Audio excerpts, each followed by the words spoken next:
Hello guys, welcome! I'm very excited to present this game. Here we have none other than Oliveira, the winner from EMA Katowice 2023 this weekend. He was the best of the best, surprisingly nobody expected this.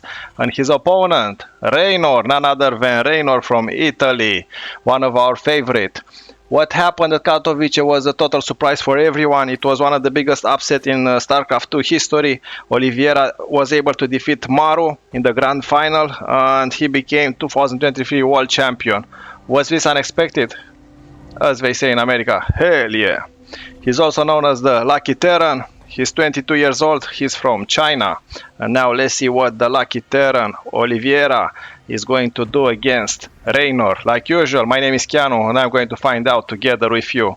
Already a rush start for Reynor. He has the second hatchery already done and now he's going with his overlords to try to seek what is going on. And for Oliveira, we have standard opening. He's literally building a wall off in the middle of the entrance. Nothing new here. What I'm also curious is to see his playstyle. I have to be honest with you, my friends. I haven't seen any match with Oliveira. When I heard who won the Katowice, I was as surprised as probably most of you. I would have expected Serral, I would have expected Reynor, Maru, but not this wonderful Chinese player. He is one of the youngest, if not the youngest, that won the Grandmaster on a Korean server. He was only 14 years old. So that will tell you by now that he has a lot of experience. And despite he's 22 years old, he started in 2014, which is wow. So to be 22 and already have so much experience is not something that anyone can achieve. In the meantime, what do you see here? The standard Reaper and the second command center that is being started by Oliveira. And is this Reaper going to achieve a lot? Let's see. It's very important to know that scouting it's like the main way you face any cheeky openings. You make sure you know what your opponent is doing, and if you know what your opponent is doing, you are more likely going to be able to survive the first minutes of the game. Otherwise, you may find yourself in a situation with a rush where it's nothing else you can do. This is our perspective. We can actually see everything, which is a huge advantage. It's one of the great things about this game. When we can have a big picture and we can enjoy ourselves seeing these two grandmasters in war. I don't want to underestimate Reynor. He's one of the best Zerg there can be after Serral, probably, if not the same statue with Serral, and he's very, very good, also known as Little Caesar or the Italian Stallion. And this, from my own knowledge, it's from the movie Rocky. I don't know if you have seen it, but Stallone was also called Sylvester Stallone, the Italian Stallion. Probably this is the source of inspiration. Reynor is the best from Italy there can be. He never lost a match, an official match in Italy, and one of the best from Europe when it comes to Zerg. Obviously after Serral, but not too much. What do we have here? Mules were dropped, 2 Hellions that are going to join their bodies in the harassment. So this is going to be a long match, 27 minutes. Please make sure to go now to bring some popcorn, because we are going to expect a great show, if not the best game of the year. So let me know in the comments, what do you think about this game? I have a feeling it's going to be extremely good one. So if you cannot beat Reynor for more than 20 minutes, and if Reynor cannot beat Oliveira or any other player for 20 minutes, that means it's going to be awesome. Already we have 3 hatcheries here for Oliveira, for Reynor, sorry, and a little bit of Liberator play. So this is good. If you see the Liberator play, that means you are going to see harassment in the main base. Non-stop action is going to come immediately, and already here we have the 6 Hellions. Are they going to challenge the Queens? A little bit, but now 3 of them, so it's always a good sign. Reynor is very good at spreading the creep, like Cyril, like Scarlet. This is one of the best things for Zerg that a Zerg can do. And obviously your opponent is always going to try to deny. So this is going to take a long time. Liberators are also anti-air units, but not that efficient in this regard. But eventually he's going to kill this Overlord, or not. What can you do with it? You can put it in siege mode, like an aerial tank. Now roaches we have on the map. So think about, we can enjoy this, we can go on the little map, go everywhere around the map to see what is going to happen. But these guys have nothing, they have the fog of war. And they have no idea what their opponent are actually doing. These roaches are here just for good defense. It's important also to defend the creep, so you can spread it even further away. And on creep, Zerg has huge mobility. Now these Hellions didn't achieve too much, 0, 0, 0, 0, 0. So guys, you have to do something more than just awareness of the map. And this is probably what we are going to do now. Hoping here to find a mineral line full of drones, but no, it's not going to happen. And they are growing in number. 5 barracks here with add-ons, so that means they can build 2 at a time, which is great. Also starport, and for good measure a factory that will produce a lot of tanks. Tanks are very useful.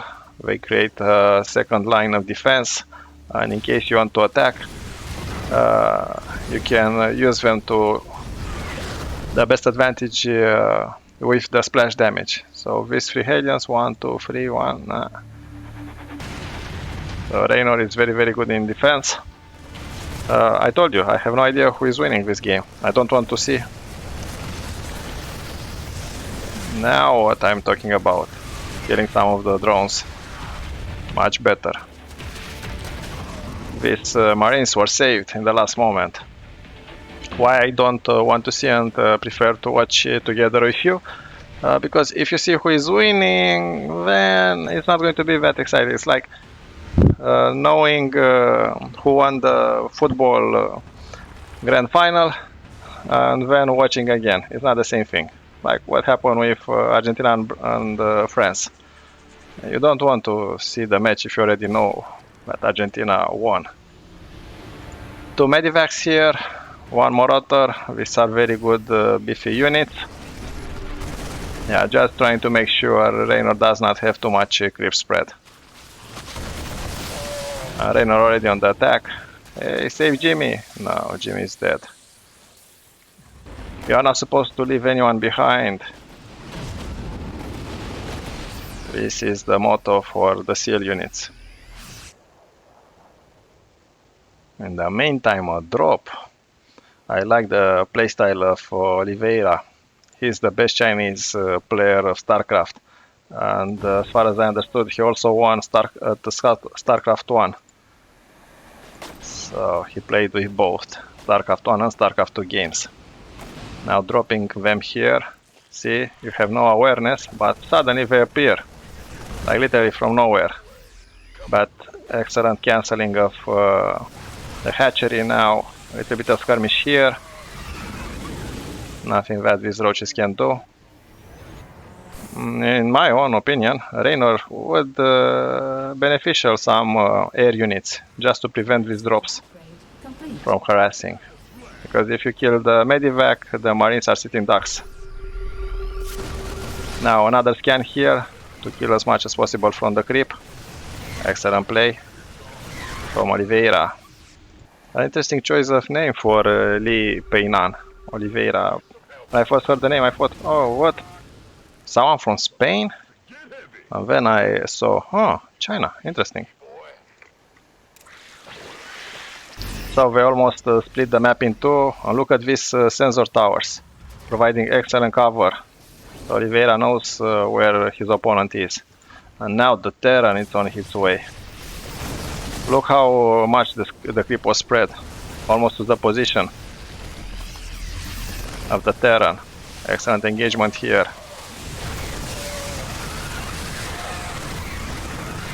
Let's just enjoy it. 4 tanks. This is something very powerful that Reynor should respect.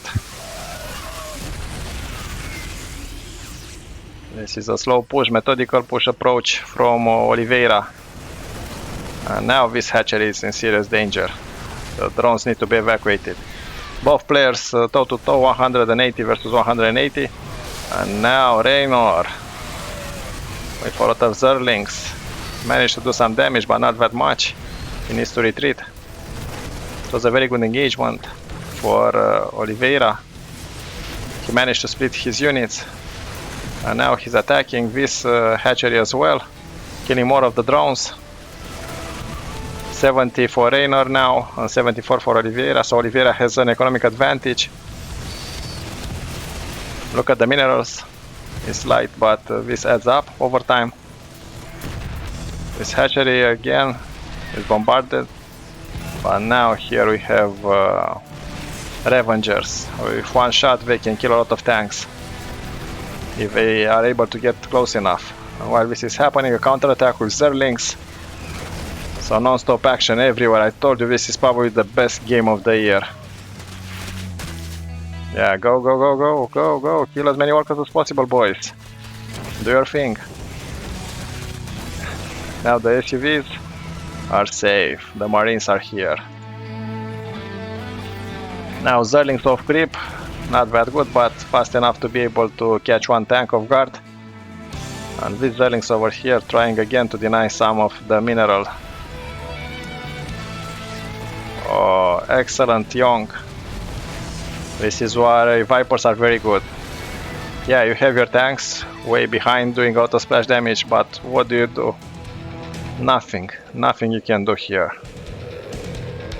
So each unit in this wonderful game has another unit that literally can deal a lot of damage. It's like rock, paper, scissors, but on another level.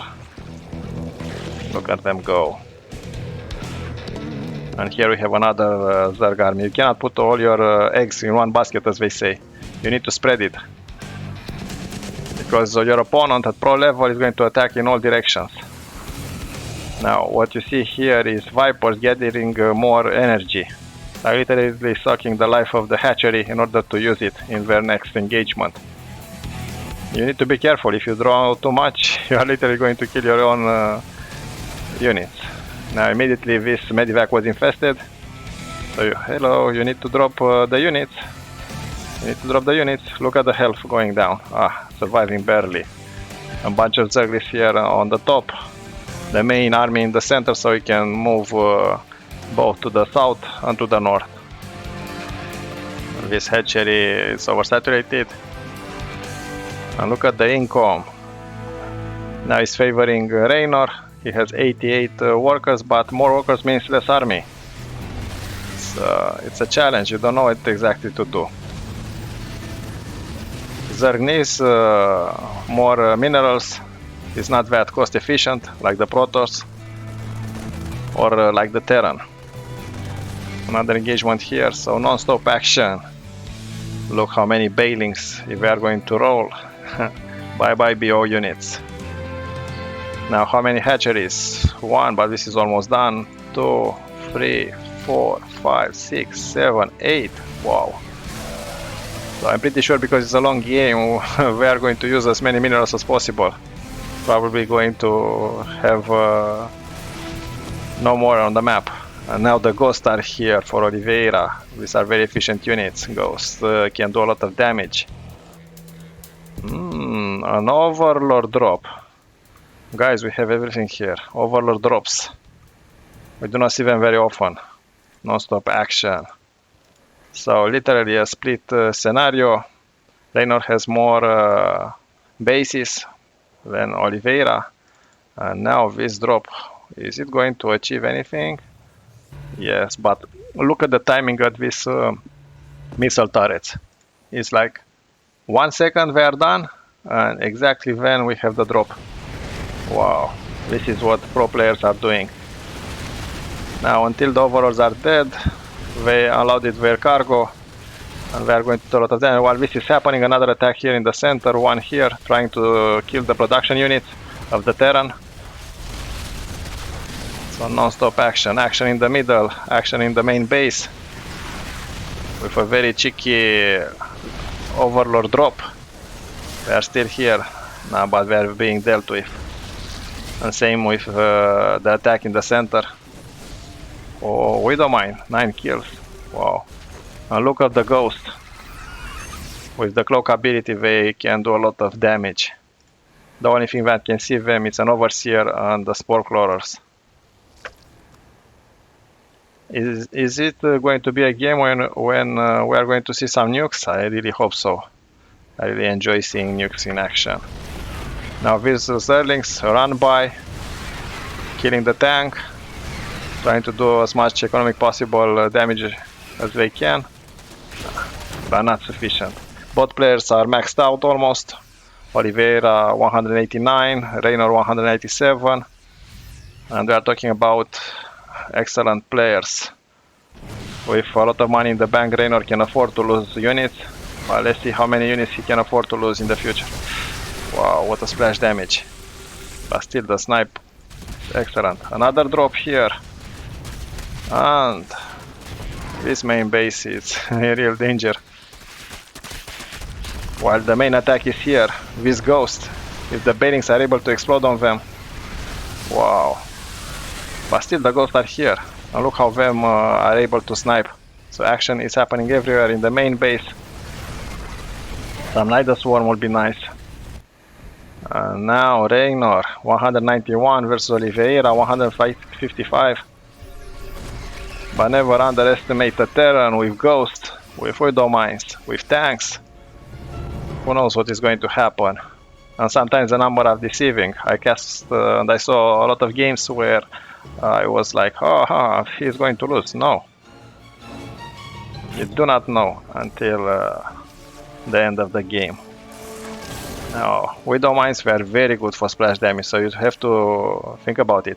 You do a run by with Zerlings like this one, and it's full of Widow Mines. What do? You are going to lose all your Zerlings. Like, come, look, what a tempting orbital command. Now, attack in two sides, let's see here. See the splash damage. Excellent splash damage. But still, the Zerg don't care. Reynor don't care. Does not care. Sniping everywhere. While like, these Zerlings are still here. How? Kill them.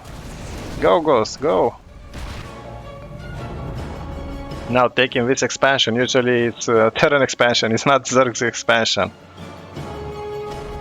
Only one sensor tower.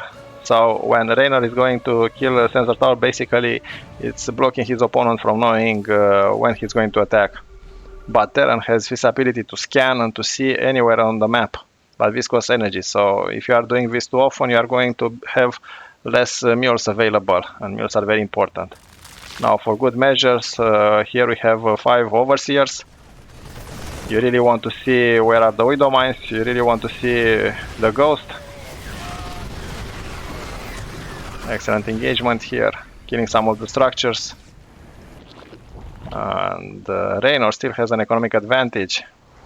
Almost 4,000 versus 2,000 in terms of minerals. This is always a good sign. Look how many Ghosts here. Are they going to be dead by these Bailings? No. Look at the split. Wow. Oliveira is really good. Really good.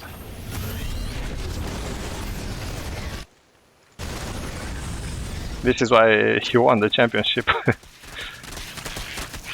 And now all these Zerlings here. And to beat Reynor, not anyone can do this. But let's see what Reynor is going to do this game.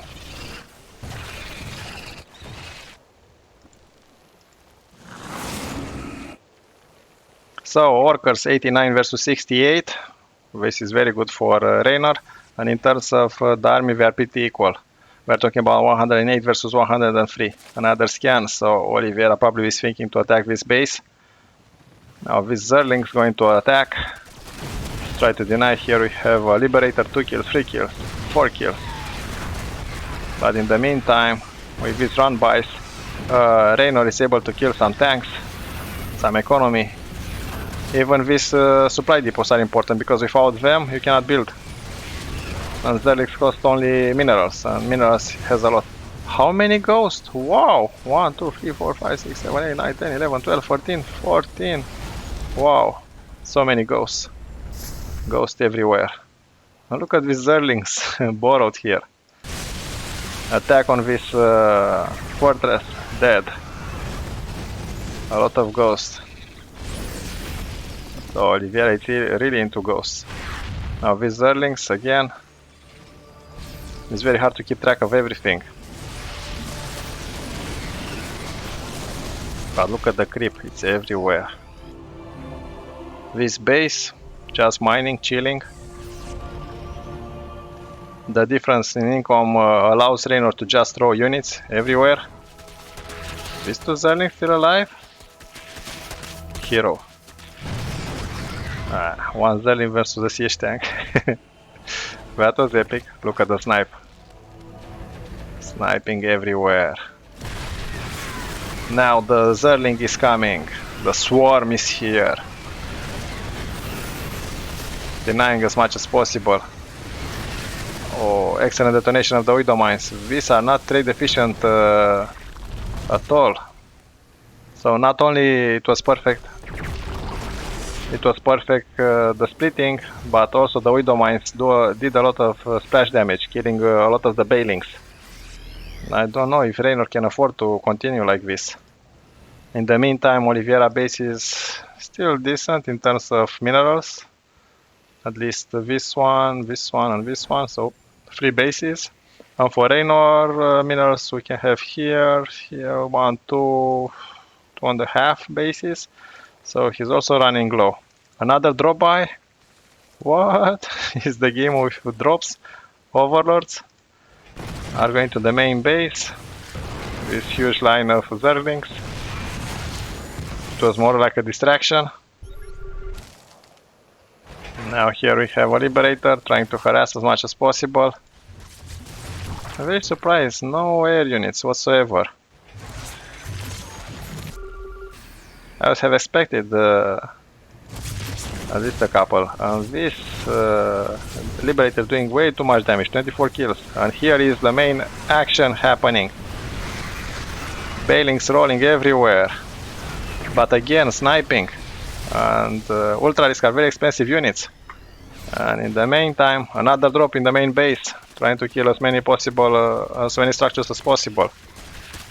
And here is the main engagement. Oliveira is on the attack, on the march, using the snipers. He has army advantage, 112 versus 88. These are Hellbats, they are very good for soaking damage and killing Zerlings. And who is going to win? Now I'm very curious. So probably we are going to find out in a couple of minutes, so stay with me.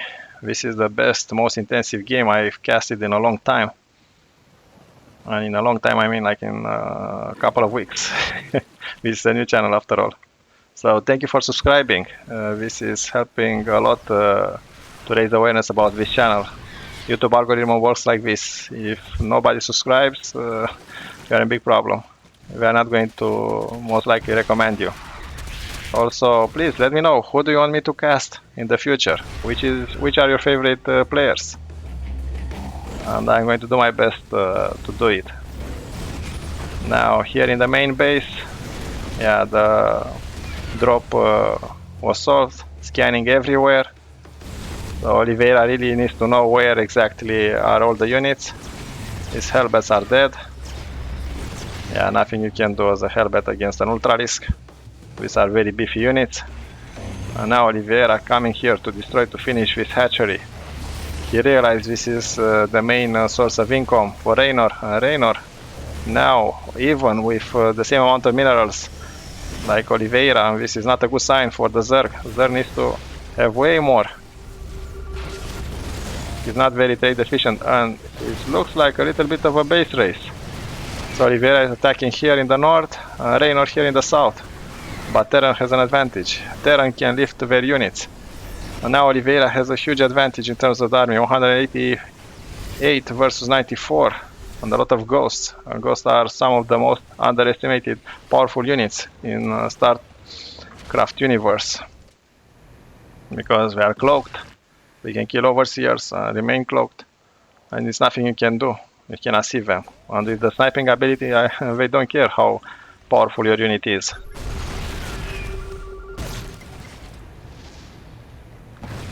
Let's see if Oliveira is going to beat Reynor in this game. This is extremely intensive match. Reynor was in charge for the most part of the game. Now he seems like on the defense. Both players are running out of minerals. These ghosts. Wow, this base is destroyed. And now another. How many? Overlord drop number 4? 5?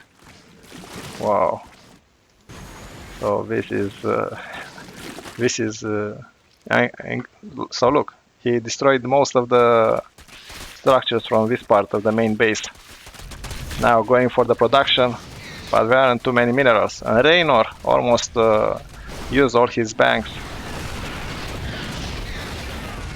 These tanks are killed, and these ghosts are what is keeping Oliveira into the game, giving him a real chance of winning. In the main base, yeah, we are still doing a lot of damage. And now we see Thors. The big guns are here. Look at them shooting. One shoot, one kill. Trying again to take this hatchery, Reynor. Zero chances. Already a tank here. And the Liberator. But the Zerg is on the move, trying to save. Yeah, these run-bys are extremely efficient. But what do you do? Here you have a Liberator. You have nothing against him. And this base was destroyed. This Zerling still here. Now is Oliveira going to attack? Wow. With so many Thors, I think this is a match of winning, but it's like Reynor heard my calling, and now he has Broodlords. But Broodlords with 0 anti-air. So literally Liberator are shooting Broodlords. Wow, what a game. What a game. And Oliveira, great game. Thank you for watching.